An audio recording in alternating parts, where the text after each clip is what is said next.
Cheating wife who left me and her children for two women now begs for alimony, because karma slapped her very hard.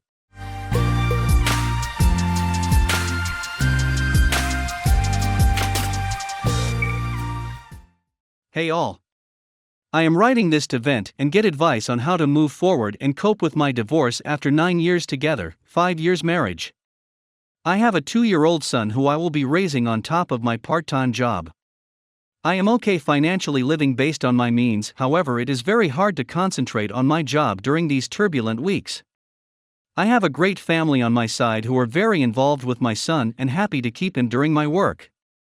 On her side, she has a little good family but some good supportive friends. Here's a synopsis of the last 3 weeks of my life. 3 weeks ago, my wife attempted suicide.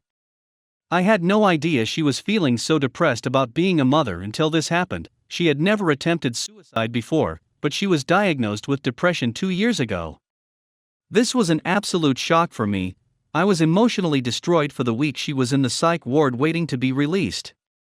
She was the full-time mother, and I was the full-time worker, now downsized to part-time so I could spend more time with my son/wife.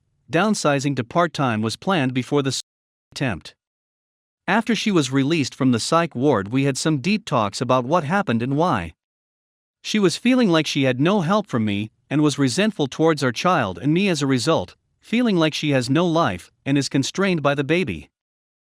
I did everything I could to set a path to recovery for our marriage, told her I would do whatever it took and whatever she needed, and I did start taking the baby much more often to give her free time/space like she asked. This went on for a little less than a week. Then yesterday, I tried to have another discussion about where we want our lives to go from here. This is where the truth pours out from her. She tells me she doesn't love me anymore, and that she hasn't loved me for a long time. She tells me she doesn't want to be a mother anymore, and she doesn't want to be with me. I told her that if she feels that way despite me trying to comfort and change for her any way she wants, then we need to go our separate ways. She packed up and left for a friend's house. This morning I reached out to her telling her I still want our relationship to work, and I will still do whatever it takes to make it work. She tells me she can't force herself to love me, but that we will talk about it over dinner. We meet up for dinner and she reiterates that she doesn't love me and she doesn't feel like she can love me, because of how much I hurt her in the past 2 years since my child was born by not helping her out enough with the baby. She even said things as cold as having a baby was the worst decision I ever made. I love my son more than anything. This broke my heart unlike anything else. She told me there's no way she could love me again and nothing I do can change it. At that point, due to the emotional roller coaster I'd been going through the last 3 weeks, I finally just accepted what she was saying as true and told her, we will just have to make the best of a bad situation and be civil about it. I asked if I could have full custody of the child with an agreed upon visitation for her at my house in order to keep the child from going back and forth. She agreed to this and said she still wants to be in the baby's life despite telling me she doesn't want to be a mom anymore. We were civil. I felt confident and relieved that there was no more chasing the false hope that we could get back together. I got my son from my parents' house, went home, put him to bed, and found myself sobbing again alone in my office. It hurts that after not seeing our son for days, she doesn't even bother to ask how he is doing. She also barely seemed to care about him during her recovery at the psych ward. I felt a hope once again that there may just be something I can do to fix this. I still felt that she may still love me. I called her again. I felt so defeated, but I called her again. I ask if there's anything I could possibly do to make this work. She again tells me there is not, and that she doesn't want to be married to me anymore, but does want to be in our son's life still. She has agreed to give me full legal custody with the agreement that she be able to have visitation with him at my house from time to time. Her words were twice a week, but I somewhat doubt she will even want that. With my long depressing story out of the way, I have some questions for the other single dads out there who have gone through/going through a situation like mine. I don't have anyone in my life with this kind of experience who I can talk to. How do you accept the marriage is really over, even when they're telling you straight to your face they don't love you and don't want to be with you anymore? It's so hard for me to accept that reality. I have fleeting moments of acceptance, but then I fall back into asking her if we can make it work again, making me feel pathetic and defeated every time. How do you allow the mother to continue to be in the child's life and remain civil? She said wants us to remain friends.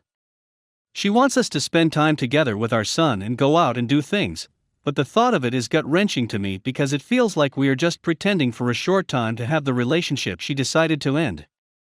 Note, I am going to schedule therapy for myself tomorrow. I understand I can't overcome these feelings alone. We had discussed couples therapy before yesterday, but she no longer wants it. I want to remain civil with her, but at the same time have a degree of separation so I can move on. Update. One of the main emotional issues I'm dealing with is the possibility that she has been cheating with one or both of her closest friends. It's a weird situation, so bear with me. My STBX, soon-to-be ex, has been friends with a married couple, let's call them Bob and Jane. My wife is bisexual and has had a sexual experience with Jane with my permission years ago. They have always teased/flirted with each other after that, but have assured me that nothing else has happened beyond that one time, kind of hard for me to believe. We attempted a threesome myself, STBX, and Jane, however Jane was not into me, just my STBX. Bob is aware of the one-time sex between STBX and Jane, and as far as I know he's cool with it. My STBX has also been very close to Bob, having many encounters with him I was uncomfortable with and spoke up about. She has gotten drunk alone with him and confessed her feelings, which I was totally unaware of for months afterward. She breastfed my son, but was way too relaxed around Bob with no bra etc.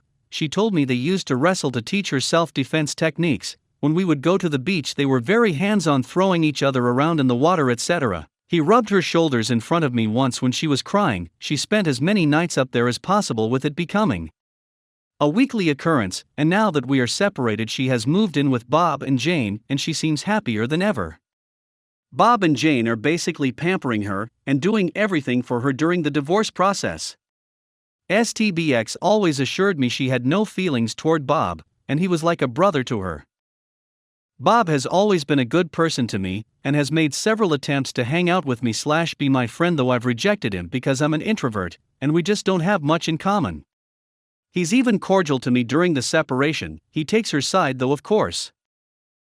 I've known the relationship between the three was unnatural for a long time, but I always gave her the benefit of the doubt. What I've always feared is that the threesome we attempted that Jane didn't want has been going on behind my back, but between STBX, Bob, and Jane. She insists to this date that Bob is like a brother to her, and there are no feelings between them. I told her if she moves on with anyone else I can accept that, but if she did anything with Bob I would never want to see her again because I always gave her the benefit of the doubt. So I just want some opinions, though I know you all don't have the full story. Does this seem like a cheating scenario to you? Either way, she doesn't love me and I've accepted that, but the thought of her cheating on me with a person I trusted and moving in with the person plagues me. Any tips on how to accept a partner has moved on, despite any hurtful things they may have done/will do now that we're separated? I ideally want to get to a point where she can do the most hurtful thing I can think of, and it doesn't even faze me emotionally. Hope that all makes sense. I'm still recovering from this blindside divorce, and my thoughts aren't always so clear. I will be reading/replying to comments as much as possible, so feel free to ask questions to clarify. In the early stages of our separation now, having a lot of pain still, but feeling more confident. However, I'm still having trouble understanding how she fell out of love with me and dropped me so easily. After 9 years together and 5 married, she seems to have moved on from myself so quickly. I've accepted it's over and our marriage needs to end, but I still can't wrap my head around how she dropped me like a rock after 9 years. I find myself calling her from time to time just to ask questions like, "Are you honest with me still?" It doesn't matter anymore because we are over and we both know it, but I just want to know, have you done anything with that male friend of yours that I don't know about? Do you ever miss me? Answer, no. Just like I thought. As if she would give me an honest answer about anything anyway. I even have a question prepped for her tomorrow when she comes to see our son. I just want to know, when did you stop loving me? What caused it? I don't even believe her answers, yet I keep asking questions. She has not reached out, but twice since we separated. Wants to ask if she can see our son, and wants to ask about her friend's money. I have reached out many times, mostly business, but at times to just ask questions that make me feel pathetic. I feel pathetic because I keep reaching out to her to ask questions, yet she is content with not talking to me except when absolutely necessary. It amazes me that she hasn't asked me any questions and hasn't cared one bit since the separation. Seems chipper every time I call her, yet I'm still struggling so badly at times. Partly venting, but I would like some tips on how to make yourself stop reaching out to the STBX that has fully moved on. How can I make myself stop wanting to accept for purely business? Update. An update to this from yesterday. We were together yesterday co-parenting our son. She pulled out a cigarette and said, "I know you won't like this, but I've been smoking twice a day for over a year." I had always thought she might be smoking because I would smell it on her breath in times, but I would always give her the benefit of the doubt. She would lie and even go as far as to gaslight me about it dozens of times over the past year.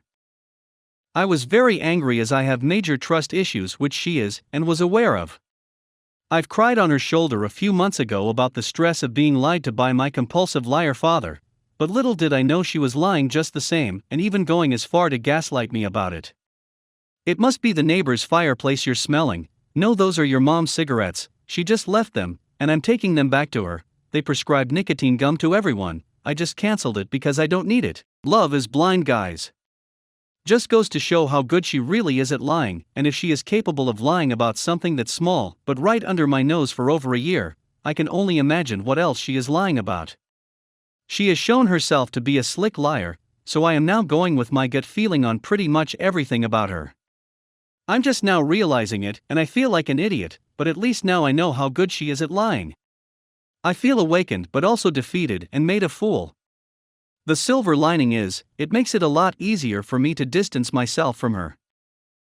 Update. My wife cheated and monkey-branched with a poly-married couple 2 months ago. I'm still dealing with intense depression and anger, mood swings, as well as a deep loneliness. What hurts so much is the unfairness. Sure, they say rebound relationships don't last, and it's usually true. But sometimes they do last. But one thing's for certain. I'm alone, and she is not. She has a shoulder to cry on when she's sad. She has someone to watch movies with and go to the park with. She has someone to eat with every day. She has someone to fulfill her sexual desires. She has someone to cuddle up to at night. That's what hurts. We're taught through stories and movies that the person who backstabs will have karma inflicted on them and will regret their decisions, but real life doesn't always work that way. The cheater has a safety net, whereas my reward for loyalty is loneliness and indescribable pain. Update. My wife for months has agreed she doesn't want alimony, but after a disagreement she's going all out because she's spiteful. So I'm wondering, since I'm unemployed and have been caring for our kid full-time since we separated 3 months ago, will she be awarded maintenance? I was working full-time while she was sick during our 5-year marriage. Hey all, in the divorce process 4 months out. The divorce process has been so up and down. In the beginning I was trying to be as civil as possible, and so was she. Then I found out about her affair with our mutual friends and she filed a false EPO on me, so crap slapped the fan. Now we're in a custody battle over our kid. I wanted her to have supervised visitation only due to her mental illness, which she agreed to, then she backed out of. Now I'm just trying to make sure she doesn't move my kid in with her APs, which she has said multiple times she wants to do. We currently have split custody, but I get 4 days a week to her 3, and it's stated in the temporary agreement that she can't take our kid around her partners, which are specifically named, and she has to reside at her family member's home and not the AP's. So, it's pretty favorable to me and I can live with it. However, it's only temporary. I'm afraid once the divorce finalizes, and we get a final custody agreement, they will say, well, she's done fine with her side of the agreement, so we will take these restrictions off, and then of course the first thing she will do is move our kid in with her APs. She went full on damage control / fighting dirty mode when we took it to court. She's putting on the best mom ever face for 3 days to save face, then living with her duck buddy APs the other 4 when she doesn't have our kid. My lawyer told me it's best to save the ammo for the main battle, which is the divorce finalization, so we did not fight in court for the temporary agreement, we just both agreed to sign with the stipulation that she can't take our kid around APs. So, I've been biting my tongue for months, and now she has our kid 3 days a week. It kills me how she's putting on the best mom ever face 3 days a week, then ducks around with her APs the other 4, while everyone thinks she's a struggling single mom trying her best. People who are close to me and my family know the situation, but her family and friends only know her side, the fake side. I want so badly to let everyone know the truth about how she broke apart our family to move in with her 2 APs. I want everyone to know how she said she didn't want our son. But I don't know the best way to do it, and also I'm afraid it will bite me in court. Is there any chance it could hurt me in court to be broadcasting the truth about what happened? Should I / is it worth it? We have reached the end of the story. Let's listen to some of the comments by our Reddit listeners. Comment 1. There seems to be separate issues here. The first is what is in the best interest of the child. You said she didn't want to be a mother, yet here she is being a mother 3 days a week. It's in the best interest of your child for their mother to be in their life. I guess she could be faking all of this to win the divorce, but is she really that evil to use the child as a pawn to hurt you further? Maybe so, but it seems you're stuck in the desire to hurt her back, so I would seriously consider what is in the best interest of your child and what is the best legal approach. OP reply: the problem is she has a history of child misuse. I know she hasn't changed, and she's just wearing the best mom ever face in the public eye. And yes, she is using the child against me. I never intended to keep her away from our child, only to make sure she sees him in a healthy and safe way, which would be with a supervisor, preferably, or at least not with her polyamorous affair partners. Comment 2. Listen to your lawyer. And as much as you're probably raging inside about the whole thing, you two are getting divorced. It doesn't exactly matter who she wants to spend her 4 days with as long as she is good to your kid. Let her put on her best mom face for her 3 days, it's good for the kid.